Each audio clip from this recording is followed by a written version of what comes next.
pounds, black hair, brown eyes. Last seen wearing pink top, black pajama bottoms. Law enforcement officials believe this child to be in grave or immediate danger. If you have any information regarding this abduction, call the Richardson Police Department at 972-744-4801.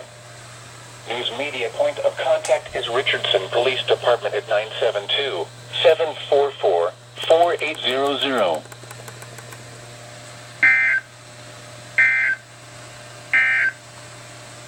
Your weather synopsis for South Central Texas.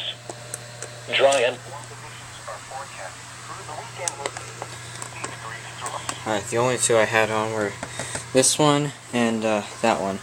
And this one was on, but it didn't go off. So, I don't know why. Oh well. And there's another sick person out there.